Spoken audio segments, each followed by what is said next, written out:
The person who hurt you the most may have been the only one who truly loved you. I know it hurts to hear this, because you still carry the mark of that love that broke you. You still wake up in the middle of the night thinking about what you could have done differently. You still replay conversations that never happened. You still wonder why you weren't enough.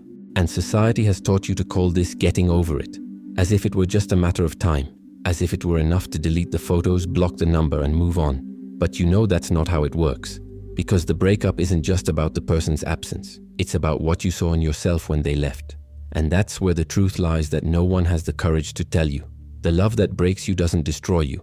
It forces you to see. It tears off the masks, dismantles the narratives, exposes the wounds you've spent your whole life hiding. And what it makes you see is so brutal, so intimate, so unbearable that you'd rather have stayed in the illusion. Because seeing hurts more than losing. Seeing requires you to acknowledge your own responsibility. Seeing forces you to admit that maybe you never really loved. You just needed to. But there is something sacred in that break. Something that only those who have been through it can understand. It's as if life, in that moment of absolute pain, offers you a mirror. And for the first time, without filters, without beautiful stories, without excuses, you see yourself. And what you see is not the end of a love. It's the beginning of you. Let me tell you something that will sound cruel, but you need to hear it. You didn't lose the person you loved. You lost the idea of them. And that difference, that brutal distance between who they were and who you needed them to be, is where all your pain lies. Because the truth is, during the whole time you were together, you weren't really looking at them. You were looking at a projection. You saw the idealized version that your mind constructed, the perfect narrative you needed to believe to justify how much you invested, how much you gave yourself, how much you annihilated yourself. And when the relationship ended, what broke was not love. It was the illusion. It was the fantasy. It was the comfortable lie you told yourself every day. Schopenhauer, back in the 19th century, already knew this. He said that romantic love is a biological illusion, a trap of nature to ensure the reproduction of the species. It may seem cynical, but think about it. How many times have you looked at that person and felt that they were the one? That without them, you would be nothing? That you were made for each other? That's not love. That's brain chemistry. It's dopamine. It's your mind creating a narrative of completeness to fill a void that was already there before they appeared. And society encourages this. Since childhood, you've been taught that love is about finding your other half, as if you were incomplete, as if you needed someone else to become whole. Movies, songs, books, they all sold you the idea that suffering for love is noble, that jealousy is proof of affection, that giving up yourself is synonymous with devotion. And you bought it. You bought it so deeply that when the relationship fell apart, you didn't even question the narrative. You just assumed it was your fault, that you didn't love enough, that you weren't enough. But what if I told you that you loved too much? Not the real person, but the idea. You loved the fantasy you built so intensely that you didn't notice when it stopped matching reality. You ignored the incompatibilities, excused the behaviors, rewrote the fights in your head to make them seem less serious than they were. You performed absurd emotional juggling acts to keep the illusion alive. Because admitting that it wasn't what you thought it was would mean admitting that you invested time, energy, and love in something that was never real. Remember that time she said something that hurt you but you pretended everything was fine? Or that time you felt you were giving much more than you were receiving but convinced yourself that love is giving? Or that moment when you realized you wanted completely different things out of life, but you pushed that thought under the rug because you didn't want to face the truth? Each of these little betrayals of yourself was a brick in the construction of the illusion. And you built an entire castle. And here's what no one tells you. The more you invest in the illusion, the harder it is to admit that it was never real. Because admitting that means admitting that you wasted time, that you were wrong, that you chose the comfortable lie over the uncomfortable truth. And the human ego would rather die than admit it was wrong. So you keep going. You keep trying to make it work. You keep believing that if you just love a little more, if you just are more understanding, more patient, more present, maybe she will become the person you always imagined her to be. But she will never change, because she was never that person. You invented her. You projected her. You created an idealized version and fell in love with her, not with the real person who was by your side.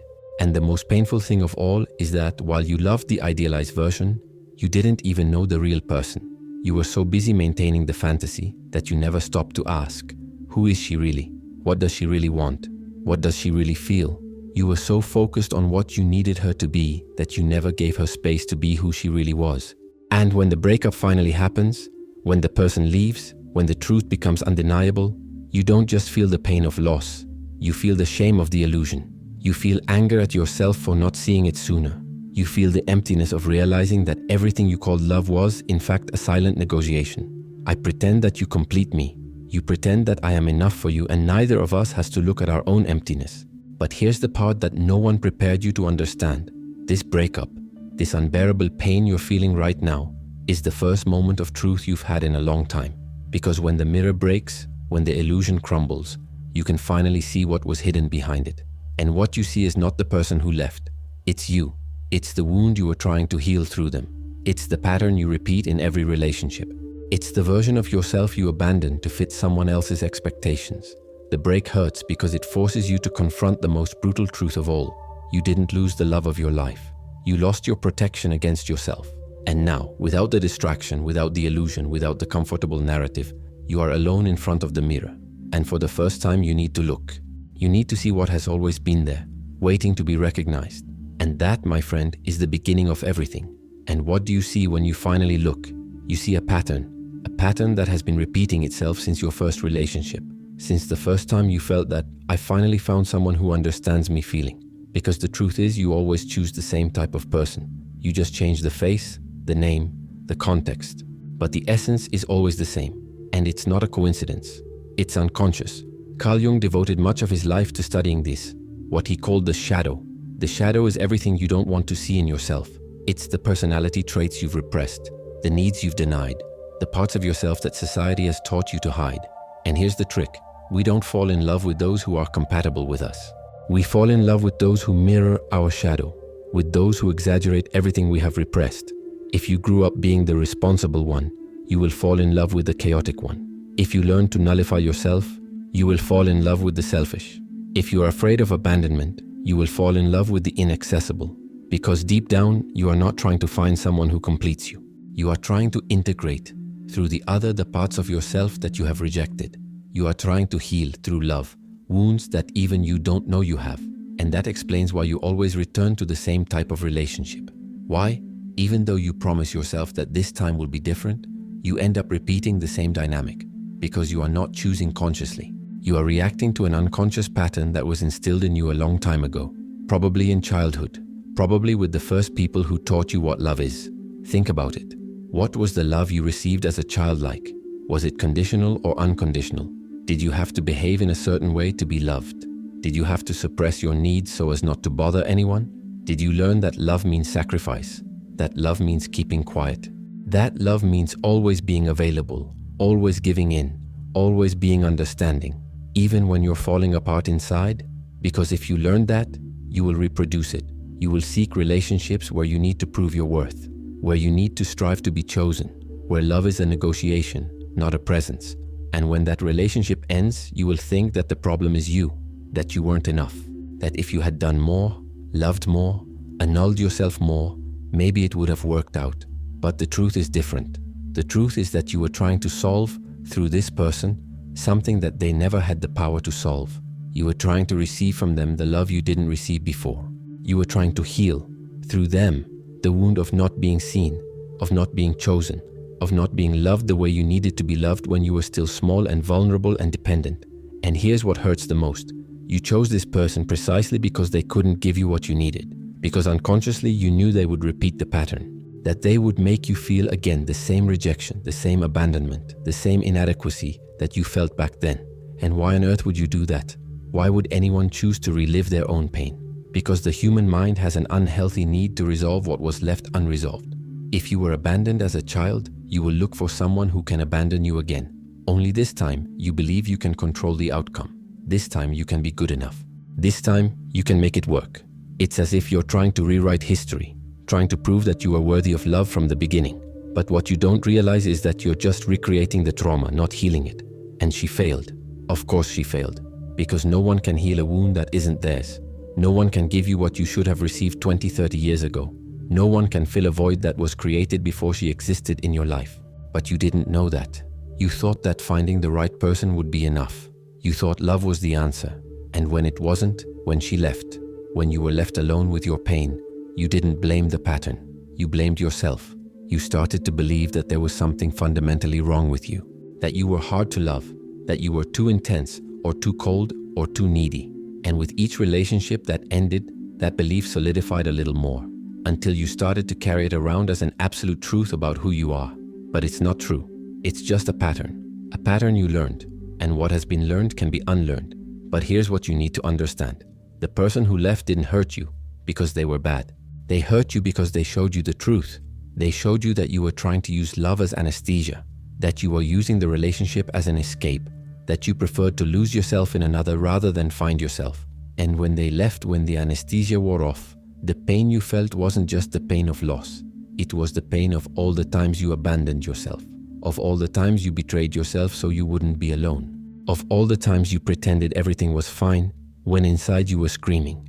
And that's why this breakup hurts so much, because it's not just about losing someone. It's about losing the illusion that you could save yourself through someone else. It's about losing the fantasy that love one day would be enough to make you forget who you really are and everything you haven't yet resolved.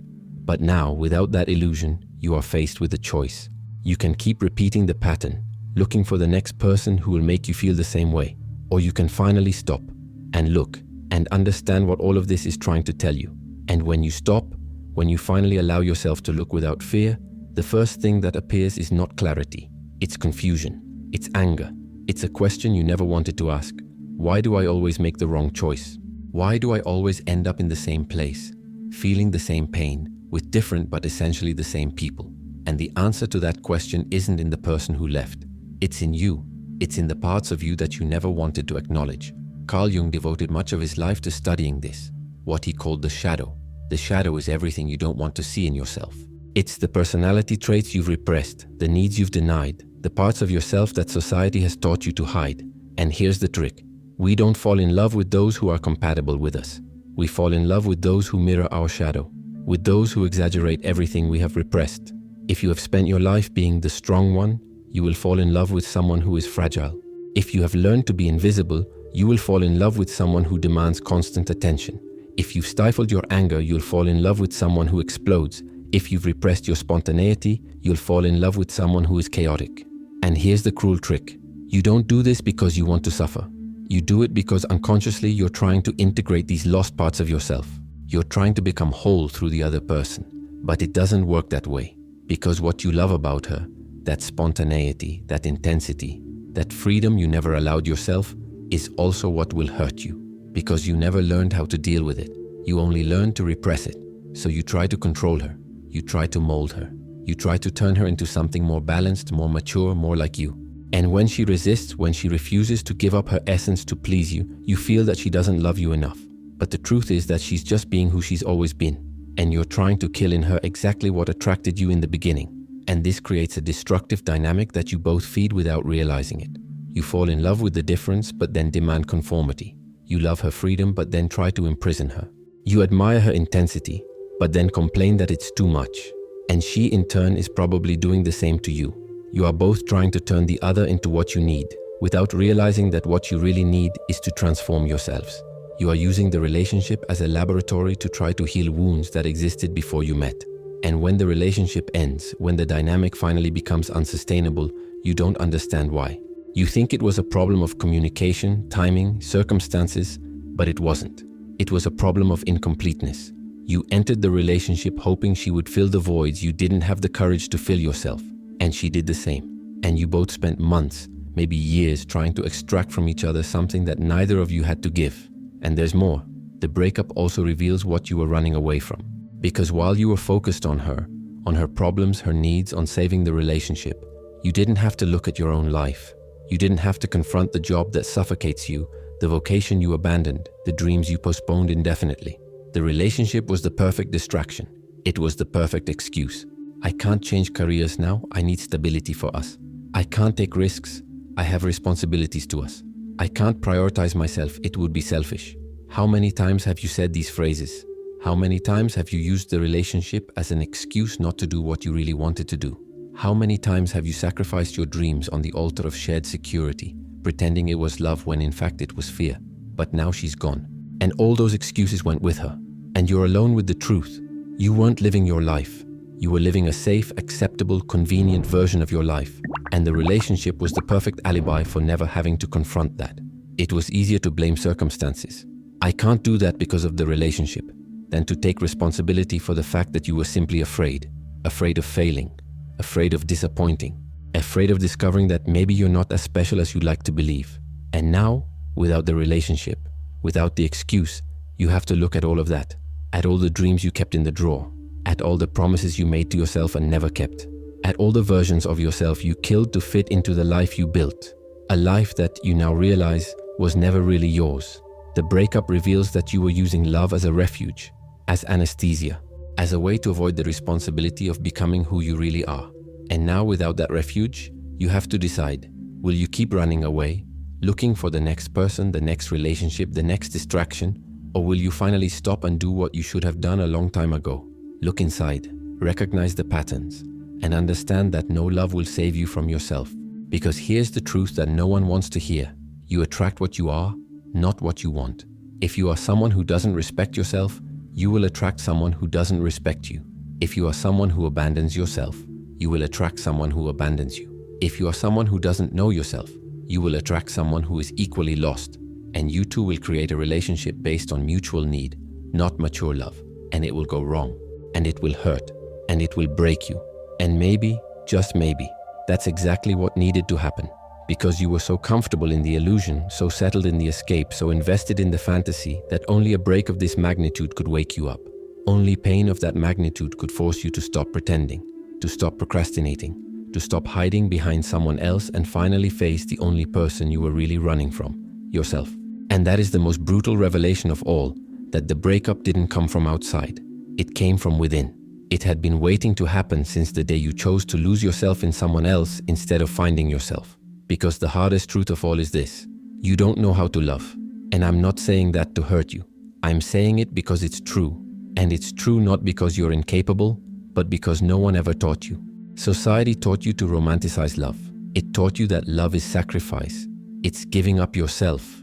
It's suffering for the other person. It taught you that jealousy is proof of affection, that possessiveness is intensity, that dependence is connection.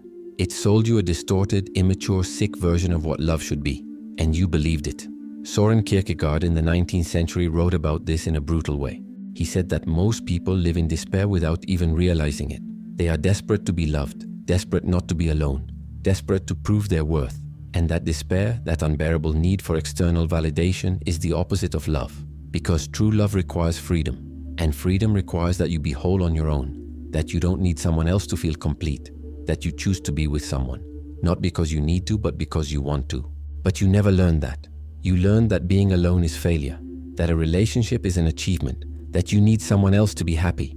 Since you were little, you've been bombarded with stories of princes and princesses, soulmates. You complete what is missing in me. You were taught that the goal of life is to find the right person, and that when you find them, everything will fall into place. Everything will make sense. You will finally be happy. So you entered into a relationship that was already broken, already dependent, already needing her to fill a void that only you could fill. And when she couldn't, because no one can, you thought the problem was her, or you. But you never questioned the very idea of love that was sold to you. You never stopped to think that maybe, just maybe, everything you were taught about love was wrong from the start. Mature love is not fusion, it is individuation. It is two whole people who choose to walk together, not because they need each other, but because they admire, respect, and inspire each other. It is the ability to be together without losing yourself, to love the other without trying to control them, to respect their freedom even when it scares you, to celebrate their growth even when it means they are going somewhere you cannot follow. And that, my friend, requires a level of emotional maturity that most people simply do not have. Because emotional maturity means you don't project your wounds onto the other person. It means you recognize your triggers and take responsibility for them. It means you don't blame the other person for making you feel insecure, abandoned, inadequate, because you know those wounds were there before they arrived. It means you can communicate your needs without manipulation, without games, without drama. It means you can hear no without falling apart, that you can give space without feeling rejected. And it means, above all, that you can remain whole, even when the relationship ends. But you weren't ready for that. You were fused with her. You made her the center of your life, your identity, your happiness. You stopped seeing your friends because she was more important. You abandoned your hobbies because time with her was a priority. You gave up on dreams because her dreams seemed more urgent. And when she left, you fell apart. Because without her, you no longer knew who you were. You looked in the mirror and saw a stranger. Someone who had given up so much, hobbies, friendships, dreams, autonomy, that now there was nothing left. And that's not your fault. It's the result of years of conditioning, of cultural messages that taught you that you are half a person, that you need someone to complete you, that love is everything, of movies that showed you protagonists who give up everything for love and are celebrated for it, of songs that romanticize obsession, jealousy, dependence, from an entire society that confuses love with need, intimacy with fusion, surrender with annihilation. But love isn't everything. Love is important, yes, but it can't be your foundation. Because if your happiness depends on someone else, you're not free. You are a hostage. And no relationship can survive that. No true love can flourish when one of the two or both is desperate not to be alone. Because what you call love is actually fear. Fear of loneliness. Fear of not being enough. Fear of looking inside and finding that you are empty. And she felt that. She felt the weight of your need. She felt that you didn't love her as a person. You loved her as a solution, as a lifeline, as an answer to all the problems you didn't have the courage to solve on your own. And no one can bear that weight. No one wants to be responsible for someone else's happiness, because that's not love, that's imprisonment. And eventually those who are imprisoned will try to escape, always.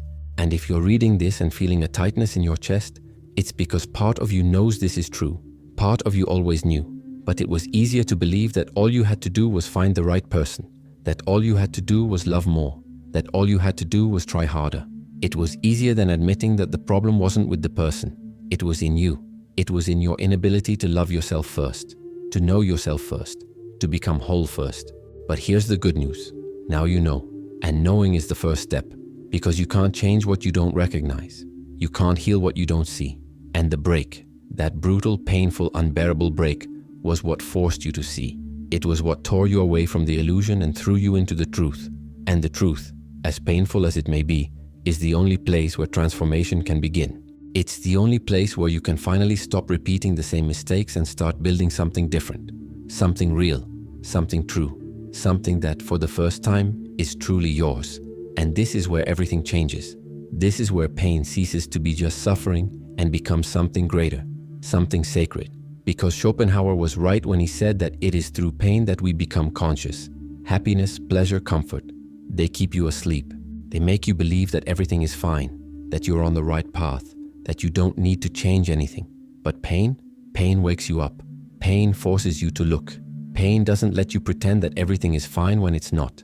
And that pain you're feeling right now, that feeling of being broken, of having lost a part of yourself, of not knowing how to move on, that pain is the most honest teacher you've ever had. Because it's showing you exactly what you need to see.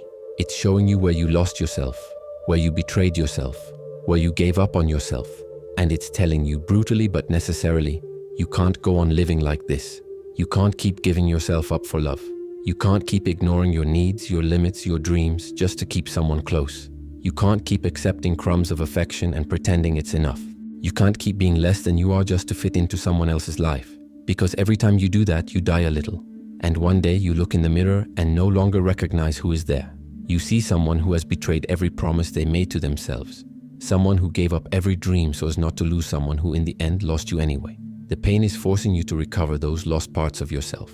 It's forcing you to rebuild from scratch the relationship you have with yourself. And that's uncomfortable. It's scary. It's lonely. Because for the first time in a long time, you have nowhere to run. There's no one to distract you. There's no relationship to use as an excuse not to look inside.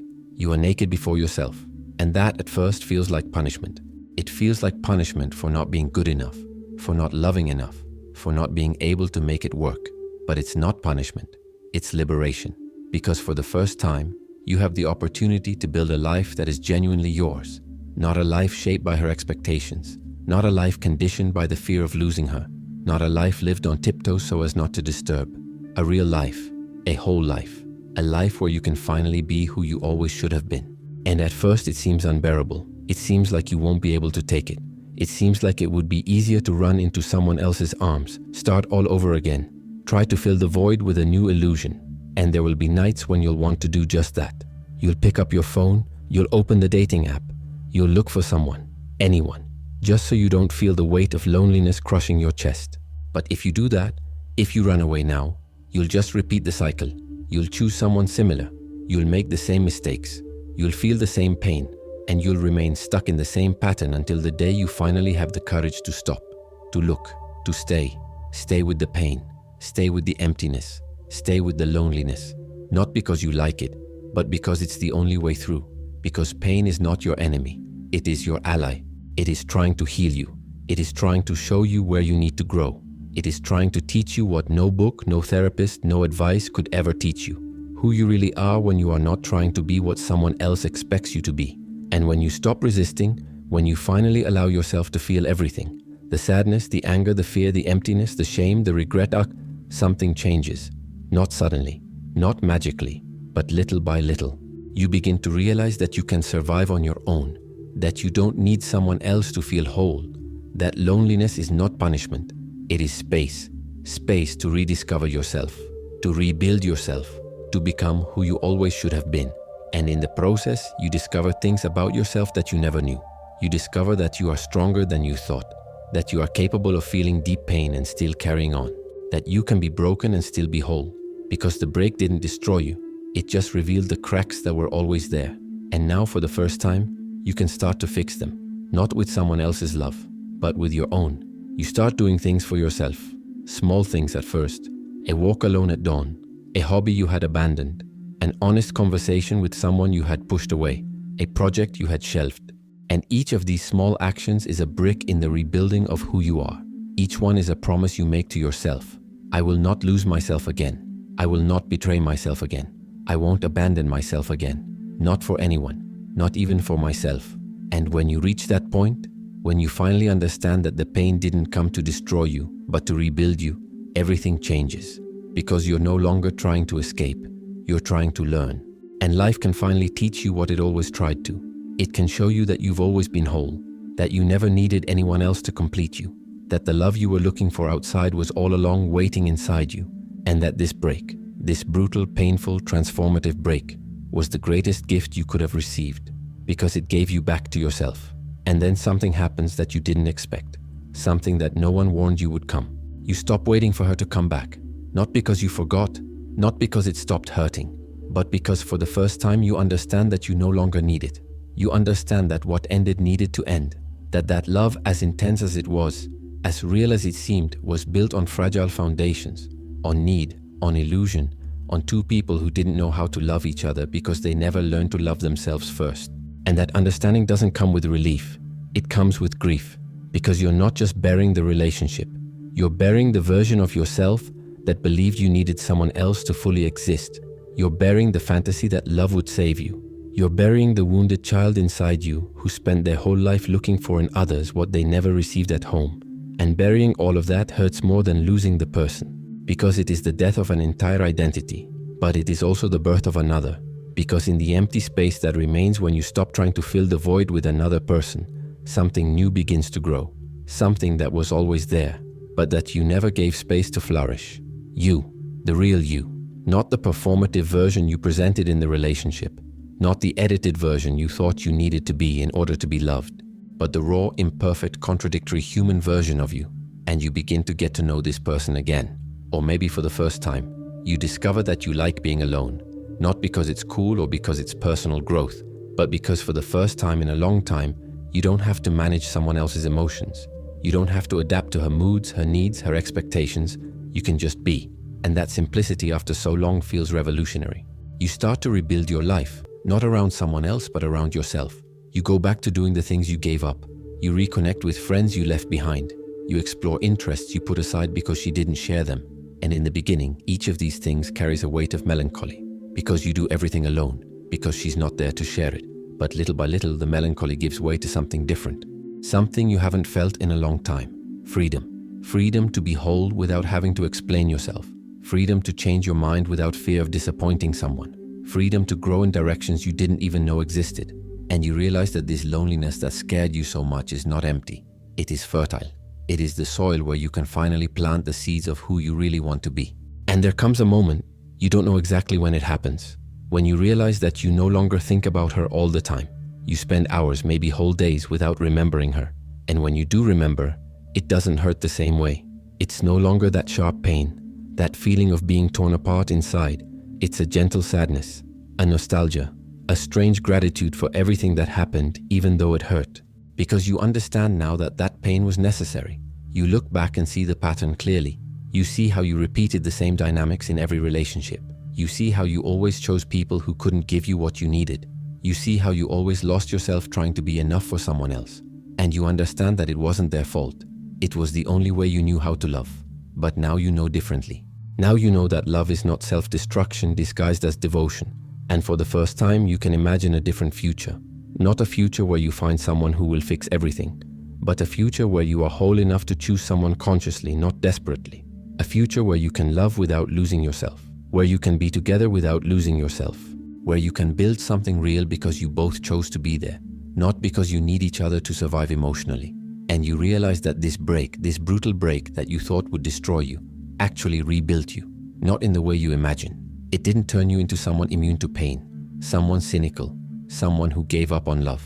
It turned you into someone who finally knows the difference between love and need, between intimacy and fusion, between choosing someone and needing someone. And that difference, that deep understanding that only comes after the breakup, is what prepares you to truly love for the first time in your life. Because here's the ultimate truth, the only one that really matters. The love that breaks you is the only one that prepares you to truly love. All the other loves, the easy ones, the comfortable ones, the ones that never challenged you, has kept you asleep. They kept you trapped in patterns you didn't even know existed. But this love that broke you, this one woke you up. This one forced you to see what you spent your whole life avoiding. You didn't lose the love of your life. You got your life back. You gained the opportunity to become whole before trying to join with someone else. You gained the clarity that only comes after the illusion is shattered. You gained the strength that you only discover when you need to pick yourself up on your own. And you gained something that no relationship could have given you. You gained yourself. And now you know. You know that the next love, if there is a next one, will be completely different. Because you are completely different. You will no longer look for someone to complete you. You will no longer choose someone based on unhealed wounds. You will no longer confuse intensity with depth, need with love, dependence with intimacy. You will choose consciously. You will choose someone who is also whole, someone who doesn't need you to feel valid, but who chooses you because they admire who you are. And most importantly, you will know when to leave. You will recognize the signs you used to ignore. You will respect your boundaries that you used to betray. You will prioritize your integrity that you used to compromise. Because you are no longer afraid of being alone. You've been there. You've crossed the desert. You've survived the worst thing that could happen, losing someone you loved. And you discovered that you not only survived, but you were reborn. And that changes everything. It changes how you present yourself to the world. It changes the kind of people you attract. It changes the quality of the connections you create.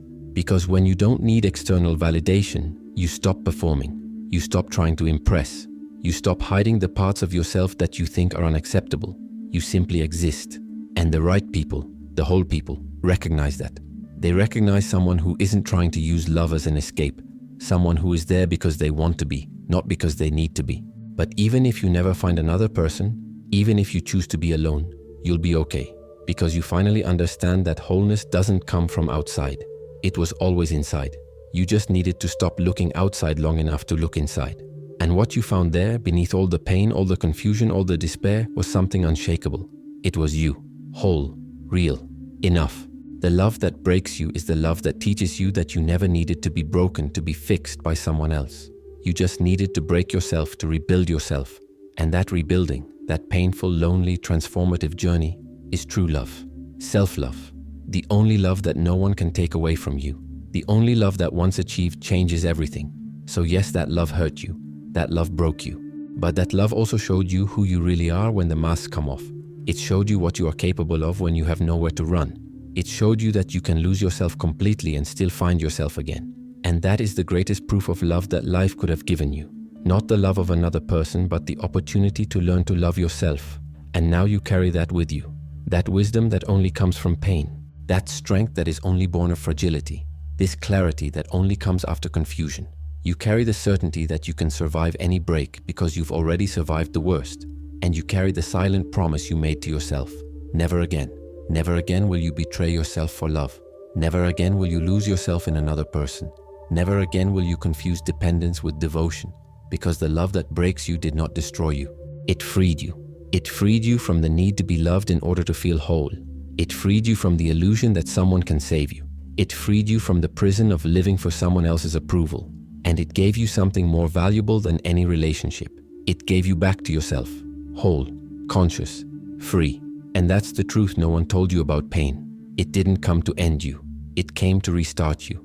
It came to show you that you've always been strong enough, that you've always been whole enough, that you've always been enough, and that true love, the only kind that really matters, begins and ends with you. So let me ask you a question. After all this, after everything you've seen about yourself through this pain, do you still think that love destroyed you? Or can you finally see that it revealed you, that it prepared you, that it transformed you into the only person capable of loving you the way you always deserved to be loved? Yourself? Right here in the comments. What was the biggest lie you told yourself to maintain a love that needed to end? I want to know. And other people here need to know that they are not alone in this. If you've made it this far, you've already taken a step beyond most people. You watch the videos. You reflect on each idea. Now the question is, how far do you want to go with this? If you want to take the next step and truly apply this knowledge to your life, the White Rabbit codes are ready for you. The link is in the video description. Remember, success is a decision. The choice is yours. Count on me and follow the White Rabbit.